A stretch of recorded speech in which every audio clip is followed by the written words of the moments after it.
आज हम लेके आए हैं एक सीरीज़ जिसमें कंप्यूटर के फंडामेंटल से आपको एडवांस तक लेके जाना है हमें। तो सबसे पहले स्टार्ट करते हैं कंप्यूटर का फंडामेंटल।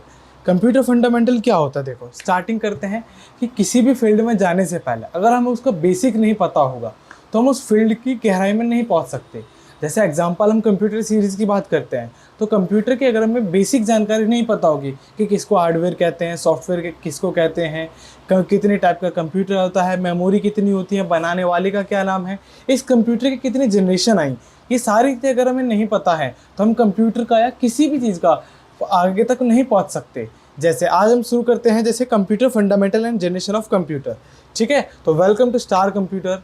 ये सीरीज़ आगे कंटिन्यू होगी अगर आप हमें सपोर्ट करोगे तो। देखो, सबसे पहला टॉपिक आता है हमारा इंट्रोडक्शन। इंट्रोडक्शन में क्या आता है, एक कंप्यूटर क्या है। सबसे पहला क्वेश्चन, आप कहीं भी कंप्यूटर सीख रहे हो तो सबसे पहला क्वेश्चन यही आता है, व्हाट इज़ कंप्यूटर। कंप्यूटर आखिर है क्या चीज़। कंप्यूटर देखो एक बेसिकली एक इलेक्ट्रॉनिक डिवाइस होता है। अब इलेक्ट्रॉनिक डिवाइस छोटी सी डेफिनेशन है, क्यों? क्योंकि हमारे घर में और भी इलेक्ट्रॉनिक आइटम्स हो सकते हैं, जैसे फ़ैन हो गया, वो भी इलेक्ट्रिसिटी से चलता है, लेकिन उसे हम कंप्यूटर नहीं कह सकते। रीज़न, क्योंकि कंप्यूटर की डेफिनेशन कहती है computer is an electronic device that process data into information, यानी जो किसी डेटा में से इंफॉर्मेशन को निकाल के आपको प्रोवाइड करे, वो क्या कहलाता है? कंप्यूटर कहलाता है। ठीक है, इतनी जानकारी क्लियर हो गई होगी। यानी सिंपल सी भाषा में अगर मैं समझाऊं तो डेटा यानी बड़े से डेटा में से छोटी छोटी इंफॉर्मेशन के पैकेट्स आपको ट्रांसफ़र करना, वो किसका काम होता है? कंप्यूटर का। अब एक छोटा सा इसमें क्वेश्चन आता है कि डेटा एंड इन्फॉर्मेशन होता क्या है। तो एक छोटा सा एग्जांपल लेते हैं हम डेटा और इन्फॉर्मेशन का। अब एक क्लास है, एक क्लास में होते हैं 100 ऑफ स्टूडेंट्स। अब उस एक एक स्टूडेंट्स की होगी इन्फॉर्मेशन, यानी छोटी छोटी जानकारी। अब उस जानकारी को जब मैं कलेक्ट कर लूँगा, यानी एक अटेंडेंस शीट जैसे मैं बनाता हूँ, उसमें क्या होता है, एक पूरे स्टूडेंट्स का डेटा होता है। उसी डेटा को जब अब कलेक्ट कर लेते हैं, वही एक डेटा बन जाते हैं, यानी छोटी छोटी इन्फॉर्मेशन के पैकेट्स को कलेक्ट करना, वो क्या कहलाता है? डेटा। ठीक है, क्लियर हो गया। आगे चलते हैं। देखो इसकी परफॉर्मेंस, परफॉर्म कैसे करता है ये। परफॉर्मेंस होती है इसकी कि सबसे पहले यूज़र से इनपुट लेगा। ठीक है, इनपुट लेने के बाद प्रोसेस करेगा, आउटपुट करेगा, फिर स्टोरेज। एक एग्जांपल से समझते हैं कि जैसे हम एक कोई भी नॉर्मल सी ड्राइंग बनाते हैं, हमने उसको कर्सर से ड्रॉ करा। अब वो ड्राइंग हमने इनपुट दी किसके थ्रू? माउस के थ्रू। तो माउस एक इनपुट डिवाइस है, माउस से हमने उसे इनपुट दिया, वो ड्राइंग वहाँ पर स्केच हुई। अब उस स्केचिंग के बाद हमें अपना आउटपुट बढ़िया लगा देखने में, कि पहले इनपुट हुआ, प्रोसेस हुआ, फिर आउटपुट बढ़िया लगा, यानी हमने जो अभी तक मेहनत करी सक्सेस रही, यानी हमें जो रिजल्ट मिला बिल्कुल परफेक्ट मिला। अब जब हमें वो ड्राइंग या कोई भी एप्लीकेशन आपने लिखी, कुछ भी काम करा, वो एकदम जब 100% सच बन गया तो हमें उसे सेव करना पड़ेगा। वो कहाँ पर जाएगा? स्टोरेज में। तो ये होता है इसकी परफॉर्मेंस का रूल, कि पहले इनपुट लेता है, प्रोसेस, देन आउटपुट, फिर स्टोरेज पर। नेक्स्ट आता है एग्जाम्पल्स में, जैसे आपके लैपटॉप हो गए, स्मार्टफोन हो गए, एटीएम मशीन, टीवी, ये सारे क्या हैं? इसके एग्जाम्पल्स हो गए। ठीक है, क्लियर हुआ? थोड़ा नोट करना है तो नोट कर लो। नेक्स्ट आता है कैरेक्टरिस्टिक्स। कैरेक्टरिस्टिक्स का मतलब हो गया, देखो क्या क्या चीज़ें इसमें होती हैं। कंप्यूटर क्या है? बहुत ही स्पीड से काम करने वाला है। ये मिलियंस में जो डेटा है, मिलियंस का डेटा को सेकंड्स भर में इंस्ट्रक्ट कर सकता है, यानी बहुत सारी की स्ट्रोक्स एक साथ समझ सकता है। एक सीपीयू छोटा सा बहुत पावरफुल हो सकता है अगर आप कंपेयर करो किसी फ़ोन के हिसाब से, तो मिलियंस के डेटा को कैप्चर कर सकता है। लेकिन ये बात आगे आएगी आपके प्रोसेसर पर, कि आपका प्रोसेसर उतना कैपेबल है या नहीं। एक छोटा पीसी या नॉर्मल पीसी, मिडल पीसी की मैं बात करूं तो कई थाउजेंड्स मिलियंस का इंस्ट्रक्शन वो एक बार में फॉलो कर सकता है। यानी हमारे कंप्यूटर की पहली कैरेक्टरिस्टिक्स क्या है कि हमारा कंप्यूटर स्पीड में बहुत तेज़ होता है। सेकंड, एक्यूरेसी, यानी अगर आप इनपुट अच्छा दोगे तो आपको आउटपुट भी इतना ही अच्छा मिलेगा। जैसे अगर मैं इनपुट दे रहा हूँ Ctrl+S, तो सीधी सी बात है सेव होगा, लेकिन मैं करना चाहता हूँ सेव और मैं Ctrl+P यानी प्रिंट की कमांड दबाऊँ तो नहीं होगा ना। राइट इनपुट राइट आउटपुट, अगर आपका इनपुट अच्छा होगा तो आपका आउटपुट भी उतना ही अच्छा निकलेगा। ठीक है, नेक्स्ट आता है ऑटोमेशन। जैसे मैं शॉर्टकट कीज़ की बात कर रहा हूँ तो ये भी एक ऑटोमेशन बनाया गया है किसी पर्सन के थ्रू। जैसे मैं दबाता हूँ Ctrl+S, तो Ctrl+S से क्या होता है? सेव होता है। अब ये एक ऑटोमेशन कैसे हुआ कि मैं बार बार जब भी Ctrl+S दबाता हूँ उससे क्या होता है? हमेशा सेव की कमांड खुलती है। तो ये भी एक ऑटोमेशन है। जैसे कि डेफिनेशन बताया गया, वर्क वंस इंस्ट्रक्टेड, यानी एक बार आप इंस्ट्रक्ट कर दो तो हमेशा उसी तरीके से काम करने लग जाता है। नेक्स्ट आता है वर्सटैलिटी, यानी एक ही बार में बहुत सारे टास्क को परफॉर्म कर सकता है। ठीक है। जैसे मल्टीपर्पज़ वाले होते हैं, हमारा गेमिंग भी हो सकता है, वीडियो एडिटिंग भी हो सकता है, लेकिन ये थोड़ी आप प्रोसेसर पर डिपेंड होती हैं चीज़ें। नेक्स्ट आता है स्टोरेज, ये बहुत ज़्यादा अमाउंट ऑफ डेटा को कैप्चर कर सकता है, ठीक है। नेक्स्ट आता है कनेक्टिविटी। कनेक्टिविटी बेसिकली किसको कहते हैं, जब हम किसी वर्ल्ड से, यानी सीधी सी भाषा में बताऊँ तो कंप्यूटर को ऑफलाइन यूज़ करा जा सकता है, लेकिन ऑफलाइन यूज़ करने से क्या होता है कि हम अपने कंप्यूटर को बहुत लिमिटेड यूज़ कर रहे हैं, लेकिन हमें वर्ल्ड में हर पर्सन से अगर कनेक्ट होना है तो हमें इंटरनेट चाहिए होगा। अब इंटरनेट की डेफिनेशन ही कहती है कि जब कनेक्शन बहुत सारे कंप्यूटर्स को आपस में जोड़े, वो इंटरनेट कहलाता है, ठीक है। अब इंटरनेट या किसी भी टाइप के नेटवर्क से आप कनेक्ट हो जाओगे तो कनेक्टिविटी सेट हो जाती है, ठीक है। क्लियर है, नोट कर लीजिए इतना। नेक्स्ट आता है बेसिक कंपोनेंट ऑफ कंप्यूटर, यानी कंप्यूटर को चलाने के लिए क्या क्या चीज़ों की जरूरत पड़ती है। कंप्यूटर देखो बेसिकली आपने देखा होगा कि एक माउस चाहिए, कीबोर्ड चाहिए, मॉनिटर चाहिए, प्रिंटर चाहिए, स्पीकर चाहिए, ऐसी सारी चीज़ें चाहिए। वही चीज़ देखो यहाँ पर नोट आउट है। सबसे पहले आपको एक इनपुट यूनिट चाहिए, यानी जहाँ से आप अपने कंप्यूटर को क्या दोगे, इनपुट दोगे। इनपुट जैसे कीबोर्ड, माउस, स्कैनर, ये क्या है आपके इनपुट यूनिट हो गए, यानी यहाँ से ये कंप्यूटर पर कमांड भेजी जाती है कि मैंने माउस से कोई भी क्लिक करा तो वो पहले इनपुट तो हुई कि मैंने इनपुट दिया है, फिर उस इनपुट को एक प्रोसेसिंग यूनिट आती है हमारे बीच में, ठीक है, जिसे बोलते हैं सीपीयू। सीपीयू क्या काम करता है, प्रोसेसिंग का काम करता है। सारा काम प्रोसेस पर डिपेंड होता है कि जो इनपुट दिया उसको समझेगा। ऐसा तो नहीं होता कि मैंने प्रिंट की कमांड दी और स्पीकर से आवाज़ आ रही है, हो ही नहीं सकता, क्योंकि मैं अगर इनपुट प्रिंटर का दे रहा हूं तो प्रिंट ही निकलेगा। ये चीज़ कौन डिसाइड करता है, हमारा सीपीयू। सीपीयू के अंदर जैसे अर्थमेटिक लॉजिक यूनिट होती है, रजिस्टर्स होते हैं, कंट्रोल यूनिट होती है, स्टोरेज यूनिट होती है, ये सारे अलग अलग यूनिट्स में डिवाइड होता है, ठीक है। उम्मीद है समझ में आ रहा होगा, ठीक है। नेक्स्ट आता है एएलयू। क्या होता है, एएलयू वर्ड हमने बहुत सुना है। एएलयू का मतलब होता है अर्थमेटिक लॉजिक यूनिट। अब ये क्या होता है, देखो कंप्यूटर जब भी काम करता है एक लॉजिक पर काम करता है। लॉजिक बिल्डिंग परफॉर्मेंस होती है सीपीयू की। वो लॉजिक अगर आपने सही दिया है तो परफॉर्मेंस या आपका जो रिजल्ट है वो भी बहुत ही बढ़िया मिलेगा, ठीक है। नेक्स्ट चलते हैं, देखो हमारा आउटपुट यूनिट। आउटपुट यूनिट का मतलब है कि मैंने कोई इनपुट दिया, जैसे मैंने माउस से कमांड दी, अब वो मुझे दिखनी चाहिए मॉनिटर पर, वो किसकी हेल्प से दिखती है, आउटपुट यूनिट की हेल्प से। यानी आउटपुट यूनिट को हम सीधे से कह सकते हैं जो इनपुट में काम हुआ है वो आउटपुट को यानी हमें दिखाना, वो किसके जिम्मे होता है, आउटपुट यूनिट के। क्लियर है।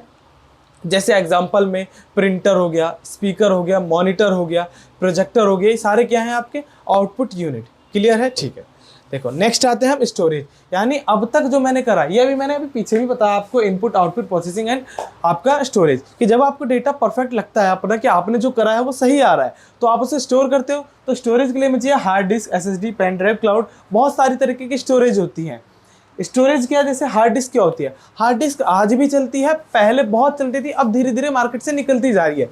इसका क्या रीज़न है, हार्ड डिस्क जो है थोड़ी सी स्लो तरीके की ड्राइव है, लेकिन ऐसा नहीं कि बहुत स्लो है। पहले के टाइम पे लोग हार्ड डिस्क का ही यूज़ करते थे।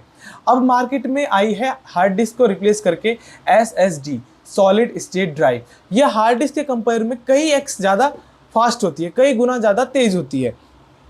पेन ड्राइव क्या होता है, एक एक्सटर्नल डिवाइस होता है जो हमारा डेटा को ट्रांसफ़र करने के लिए, और आता है क्लाउड। क्लाउड का मतलब क्या होता है, बादलों में डेटा सेव करना। जैसे गूगल ड्राइव होता है, वो कहीं पर सेव नहीं होता, वो सारा क्या आपके जीमेल में सेव होता है। आप जब चाहो किसी भी आईडी पासवर्ड से उसे लॉगिन कर सकते हो और अपने फ़ोटोज़ का एक्सेस निकाल सकते हो। नेक्स्ट आता है देखो हमारा कि कंप्यूटर के जो टाइप्स हैं, देखो टाइप्स भी अलग अलग टाइप्स पे डिफाइन होते हैं। मैंने जो एग्जांपल लिया है ये लिया है एक से साइज़ के बेस पर। साइज़ में जैसे माइक्रो कंप्यूटर होता है, माइक्रो मतलब वो कंप्यूटर जो आप लोग यूज़ कर रहे होगे वो किस में आता है, साइज़ पर।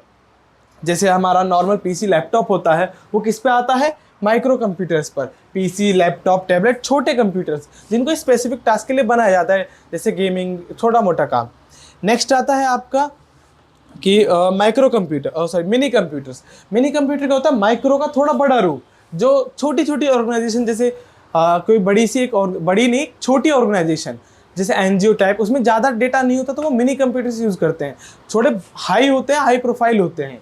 नेक्स्ट आता है main frame. Main frame computers जो है बड़ी बड़ी ऑर्गेनाइजेशन जैसे बैंक हो गया, रेलवे हो गया, ठीक है, ये लोग यूज़ करते हैं क्योंकि इनका डेटा बहुत मिलियंस में होता है। इसमें जो यूज़र्स होते हैं बहुत ज़्यादा इंटरेक्शन होती है, बहुत ज़्यादा ट्रैफिक होता है, तो इसमें मेन फ्रेम कंप्यूटर्स का हम यूज़ करते हैं। नेक्स्ट आता है हमारे सुपर कंप्यूटर्स। सुपर कंप्यूटर्स किसको कहते हैं, जहाँ पर लार्ज अमाउंट ऑफ डेटा इकट्ठा हो रहा हो, जैसे नासा, इसरो, ये सब क्या है हमारे मेन फ्रेम कंप्यूटर यूज़ या सॉरी सुपर कंप्यूटर्स को यूज़ करने वाले होते हैं। जिसमें डेटा का हाई अमाउंट्स में ट्रांसफ़र होता है। यानी यहाँ पर कोई मिलियंस की बात नहीं कर रहा, उससे भी ज़्यादा ट्रिलियंस तक का डेटा रिकॉर्ड होता है, जहाँ पर इसको उतनी ही तरीके की फिर स्पेसिफिकेशन चाहिए, इंटरनेट स्पीड, बहुत सारी चीज़ें इसको ज़रूरत होती हैं। ठीक है, क्लियर हुआ। नेक्स्ट आते हैं, अब देखो सबसे इंपॉर्टेंट चीज़, कंप्यूटर में हार्डवेयर और सॉफ्टवेयर। ये कोई भी आपसे पूछ सकता है व्हाट इज़ हार्डवेयर, हार्डवेयर क्या होता है। अब हम कंप्यूटर चला रहे हैं तो उसके सामने जो डिवाइसेस रखे रहते हैं, जिनको आप अपनी आंखों से फिजिकल वर्ल्ड में देख सकते हो, जिनका एग्जिस्टेंस इस रियल वर्ल्ड में होता है, जिन्हें आप आसानी से मूव करा सकते हो, देख सकते हो। अब ये लैपटॉप है मेरे पास, ये एक हार्डवेयर है, ठीक है। इसके अंदर जो भी चीज़ चल रही है वो सॉफ्टवेयर है।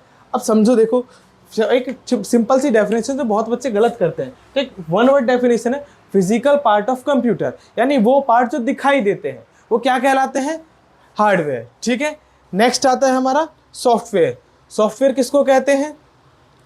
अब बहुत बच्चे ये गलती करते हैं कि सॉफ्टवेयर को कहते हैं कि वो पार्ट जो जिसको आप टच नहीं कर सकते, फील कर सकते हो। ये गलत है, क्योंकि सॉफ्टवेयर की डेफिनेशन कहती है programmes that run on hardware, यानी ऐसे प्रोग्राम्स जो स्पेशली हार्डवेयर पे डिज़ाइन वर्क करने के लिए डिज़ाइन करे गए हैं। डेफिनेशन गलती नहीं करनी है कभी भी। एग्जाम्पल में, जैसे कंप्यूटर हो गया एक ह्यूमन बॉडी, लेकिन उसको कोऑर्डिनेट यानी उसको चलाने वाला माइंड होता है, तो वो कौन हो गया? आपका सॉफ्टवेयर। याद रहेगी ये चीज़ें, कभी भी डेफिनेशन गलत नहीं होनी चाहिए। अब एक देखो, आपने ध्यान दिया है, एक लाइन लिखी हुई यहाँ पर, नोट पॉइंट करना इसे, without software hardware is useless, यानी बिना सॉफ्टवेयर के हार्डवेयर यूजलेस है। यानी आपने एक बढ़िया सा पीसी बनवा लिया 1 लाख 2 लाख रुपीज़ का, अब उसमें अगर कोई सॉफ्टवेयर नहीं होगा तो आपकी मशीन, आपका सीपीयू सब वेस्ट है, उसका आप कुछ यूज़ नहीं कर सकते। आपको उसमें ऑपरेटिंग सिस्टम डलवाना पड़ेगा, ये सारी चीज़ें आपको परचेज करनी होती है। ठीक है, अब हार्डवेयर के टाइप मैंने अभी पीछे डिफाइन करे थे, इनपुट, प्रोसेसिंग, आउटपुट, ये सारी चीज़ें क्या है, इनपुट हार्डवेयर के टाइप्स ही होते हैं। अब हम बात करते हैं सॉफ्टवेयर्स की।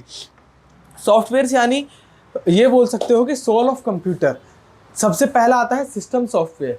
सिस्टम सॉफ्टवेयर क्या होता है? Operating system, Windows, Linux, Mac OS. आप लोगों ने काम करा होगा विंडोज़ पर, लाइनक्स पर, मैक पर, हर पर्सन अलग अलग ऑपरेटिंग सिस्टम यूज़ करता है, इसी को बोला जाता है ऑपरेटिंग सिस्टम या सिस्टम सॉफ्टवेयर। यानी एक ऐसा प्लेटफॉर्म जहाँ तुम्हें काम करने की परमिशन मिल सके, यानी आप काम करोगे उस प्लेटफॉर्म पर बैठ के।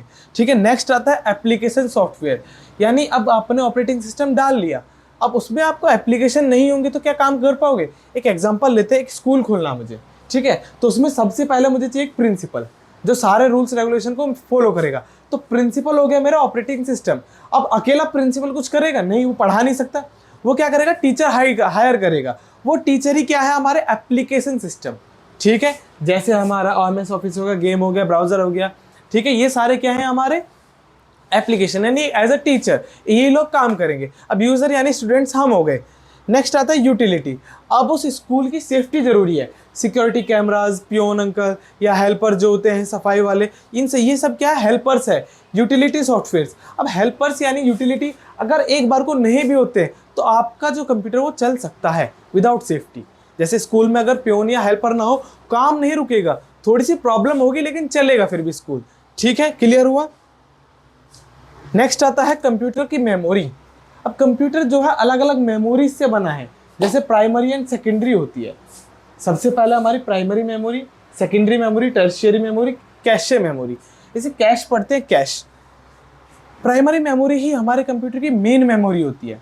मेन मतलब जिस पर कंप्यूटर रन कर रहा होता है। अभी जैसे मैं कुछ खोल के बैठूं आपके सामने, तो वो सारी मेमोरी कहाँ रन होती है?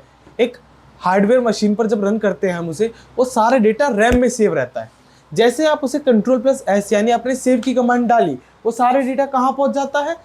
रोम के अंदर नहीं, हार्ड डिस्क के अंदर। बहुत बच्चे रोम बोलते हैं कि रैम ये है तो रोम वो होगी। रोम का काम होता है फाइल को रीड करवाने का, कोई भूलेगा नहीं। रैम टेम्परेरी मेमोरी है और रोम सिर्फ फाइल को ओपन करवाती है। इसकी डेफिनेशन भी आपको बताती है कि रोम क्या है? रीड ओनली मेमोरी, यानी एक ऐसी मेमोरी जो कंप्यूटर को क्या करवाती है? सिर्फ रीड करवाने का काम करती है। यानी आपने डेटा खोला, वो किसकी हेल्प से? रोम की हेल्प से। अब उस डेटा में आप काम करोगे किसकी हेल्प से? रैम की हेल्प से। जैसे आपने उसे सेव कर दिया, वो डेटा कहाँ पहुँच गया? Hard disk, SSD, pen drive, अलग अलग जगह पर पहुँच गया।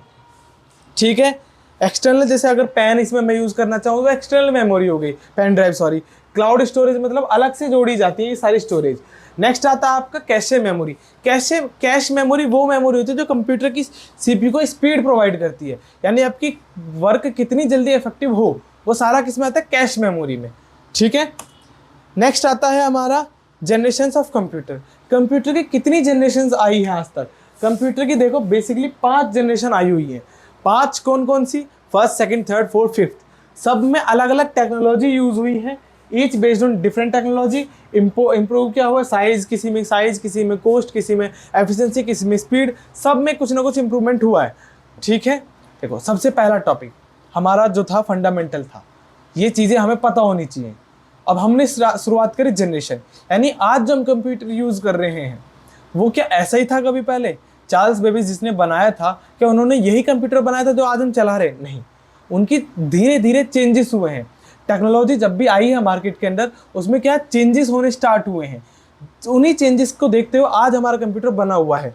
ठीक है, जैसे मेरे पास 5 जनरेशन है। सबसे पहली जनरेशन कौन सी है? जिसमें वैक्यूम ट्यूब यूज होती थी। वैक्यूम ट्यूब साइज में बहुत बड़ी होती थी, इतनी बड़ी कि ये समझो कि 1800 स्क्वायर मीटर्स का एरिया था, जो साइज क्या, वेरी लार्ज रूम, एक रूम साइज, एक बड़े रूम के बराबर इसका एरिया था। एग्जाम्पल यानी पहले कंप्यूटर का नाम था ENIAC UNIVAC। ठीक है, डिसएडवांटेज क्या होते हैं कि ये स्लो था, कॉस्टली था, हाई पावर कंज्यूमिंग था और एक फेलियर था। यानी बनाया तो सही लेकिन वो क्या था, लोगों को पसंद नहीं आया। रीज़न क्या है इसका? क्योंकि बहुत महंगा था, इसे हर कोई अफोर्ड नहीं कर सकता था। और मैं बेसिकली बात करूं 1940 से 56 में, तो बड़ी बड़ी ऑर्गेनाइजेशन ही कंप्यूटर का यूज़ करती थी, या ये इतना बड़ा होता था कि रूम साइज, यानी इसके लिए एक अलग से जगह खरीदो, उसको मेंटेन करो, मेंटेनेंस ये बहुत ज़्यादा कॉस्टली पड़ता था। सेकेंड जनरेशन का कंप्यूटर आता है हमारा 1956, यानी उसी के आगे जोड़ दो 56 से आगे 63 पर। टेक्नोलॉजी इसमें यूज़ होती थी ट्रांजिस्टर्स की, स्मॉलर था, फास्टर था, मोर रिलायबल था, डेटा सेव रहता था अच्छे से। ठीक है, एग्जाम्पल यानी IBM ने पहली बार लॉन्च करा था CDC 1604, इसके एग्जाम्पल्स हैं। बिजनेस और साइंस में इसे यूज़ करने लगे क्योंकि इसका साइज छोटा हो गया कंपेयर देन IBM से। नेक्स्ट आता है थर्ड जनरेशन कंप्यूटर, यानी इसमें जो टेक्नोलॉजी यूज़ हुई वो यूज़ हुई IC क्या होता है, इंटीग्रेटेड सर्किट, जो क्या है उससे भी ज़्यादा फास्ट आई क्योंकि इसने साइज को हमारे को छोटा कर दिया, चीपर हो गई, सस्ती हो गई और मल्टीटास्किंग के लिए हमारे यूज़ होने लगी। इसमें भी IBM ने रोल दिया, IBM ही लेके आया था थर्ड जनरेशन कंप्यूटर्स को, जिनका टाइम पीरियड चला 64 to 71, थोड़ा छोटा टाइम पीरियड है क्योंकि चेंजेस बहुत जल्दी हुए थे। अब हमारा जो इम्पोर्टेंट सेक्शन है वो आता है क्या, फोर्थ जनरेशन ऑफ कंप्यूटर। इसमें जो टेक्नोलॉजी यूज़ हुई वो कंप्यूटर जो आप शायद उसी लैपटॉप में देख रहे हो, उसी PC में इस वीडियो को देख रहे हो, वही जो कंप्यूटर है। हो सकता है आप माइक्रो प्रोसेसर पर ही काम कर रहे हो इस टाइम, क्योंकि फिफ्थ जनरेशन कंप्यूटर बहुत एडवांस कंप्यूटर है जो अभी हमारी रेंज में नहीं आए हैं क्योंकि कॉस्टली है, अभी स्टेज पर है मैन्युफैक्चरिंग की, प्रोसेसिंग स्टेज पर है। माइक्रो प्रोसेसर चिप बेस्ड होते हैं जिनका साइज बहुत छोटा, इतना सी चिप आती है आपकी प्रोसेसर आपका। ठीक है, इसके एग्जांपल PC एंड लैपटॉप आ गए। ये ग्राफिक्स पर काम करने वाली चीज़ें, यानी एक विजिबिलिटी बहुत अच्छी देते हैं। ये रिकॉर्डिंग हो गई, वीडियो प्ले करना, सारा काम ये दिखाई करने लगा। नेटवर्किंग इसमें इंट्रोड्यूस हो गई। एज यू नो कि हमारा इंटरनेट भी आया था 1960s के बाद, तो 1970s के बाद से लेकर अब तक, और कब तक चले पता नहीं, यानी प्रेजेंट तक हम कौन सा यूज़ करते हैं, फोर्थ जनरेशन कंप्यूटर। ठीक है, Intel 4004 was the first micro processor. पहला माइक्रो प्रोसेसर का नाम था Intel 4004, याद रहेगा। नेक्स्ट चलते हैं फिफ्थ जनरेशन कंप्यूटर। इसमें जो टेक्नोलॉजी यूज है वह AI। आप यूज़ कर रहे होगे गेबली आर्ट वगैरह, और भी ट्रेंड आते रहते हैं AI के, कभी ChatGPT, कभी जेमिनाई। ठीक है, तो ये सब क्या AI बेस्ड हमारे कंप्यूटर होंगे जिनका काम होगा नेचुरल लैंग्वेज। अब नेचुरल क्या, कंप्यूटर के नेचुरल लैंग्वेज नहीं समझता। देखो अभी जो हमारा कंप्यूटर है वो मशीन लैंग्वेज समझता है, यानी इसे सारी भाषा किसकी आती है, मशीन की, बाइनरी लैंग्वेज 0-1 की, जो नॉर्मल ह्यूमन नहीं समझता। अब क्वेश्चन ये है कि मैं अगर इसमें इंग्लिश लिख रखी है तो ये मैं कैसे समझ पा रहा हूँ। इसका रीज़न है कि इसके पीछे बैठा होता है कंपाइलर, जो क्या काम करता है, हमारे आउटपुट को ट्रांसलेट करके देता है आपकी डिज़ायर लैंग्वेज में। जिस लैंग्वेज में आपको चाहिए, आपको समझ में आ सकता है, उसमें कंपाइलर ट्रांसलेट करके देता है। यहाँ तक कि कंप्यूटर को हमारी भाषा भी समझ में नहीं आती है। कंप्यूटर इंग्लिश नहीं जानता, हिंदी नहीं जानता, उसे कंपाइलर बैठा होता है, वो सारी चीज़ें कन्वर्ट करके समझाता है। इसका फ्यूचर है क्वांटम कंप्यूटर। यानी क्वांटम कंप्यूटर एक सब्जेक्ट, अगर मैं बात करूँ फिजिक्स के स्टूडेंट्स 11th-12th के देखे होंगे, क्वांटम कंप्यूटिंग क्वांटम फिजिक्स आने लगी है, तो फिजिक्स का बहुत छोटा सा पार्ट होता है। यानी फिजिक्स की दुनिया छोटी सी चीज़ में समान है। जैसे सेमीकंडक्टर्स होते हैं, बहुत सारा तरीके का छोटे से सेमीकंडक्टर्स में फिट कर दिया जाता है। वही काम किसमें, क्वांटम कंप्यूटिंग, यानी बहुत बड़ा कंप्यूटर को छोटे से में कन्वर्ट कर देना। ठीक है, AI असिस्टेंट, सुपर कंप्यूटर्स के एग्जाम्पल हैं। ठीक है, अब एक छोटा सा ओवरव्यू लेते हैं हम कि अब तक हमने करा क्या, कि अब हम 5th तक आ गए, हम शायद फर्स्ट भूल गए हो, तो एक छोटा सा रिव्यू ले लेते हैं। फर्स्ट जनरेशन कंप्यूटर में वैक्यूम ट्यूब, ह्यूज थे, स्लो थे, और एक फेलियर था, ENIAC हमारा कंप्यूटर था। सेकेंड जनरेशन ट्रांजिस्टर थे, स्मॉलर थे, फास्टर थे, और पहला किसने, IBM 1401। थर्ड जनरेशन कंप्यूटर में क्या था, IC यूज होने लगी, एफिशिएंट थे, मल्टीटास्किंग थे, और किसने लाया, IBM ने। फिर हमारा 4th जनरेशन कंप्यूटर आया। 4th जनरेशन में क्या यूज होने लगा, हमारा माइक्रो प्रोसेसर, लैपटॉप इंटेल 4004। ठीक है, 5th जनरेशन कंप्यूटर में हमारी AI आज भी यूज़ है, सुपर कंप्यूटर्स में होती है। ठीक है, उम्मीद है ये वीडियो आपको समझ में आई होगी। ये अभी और कंटिन्यू होगी, ये फर्स्ट पार्ट था। अगर आपको सेकंड पार्ट चाहिए तो कमेंट में सेकंड पार्ट लिखो, इसका सेकंड पार्ट जल्दी से जल्दी इसी चैनल पर अपलोड हो जाएगा। ठीक है, थैंक यू फॉर वॉचिंग। अगर आपको ये कोर्सेज ऑफलाइन चाहिए तो आप हमें विजिट कर सकते हो हमारे इंस्टीट्यूट पर, स्टार कंप्यूटर इंस्टीट्यूट। कहाँ पर है, जो ग्रेटर नोएडा सूरजपुर में, अपोजिट आर्य समाज मंदिर, फर्स्ट फ्लोर पर।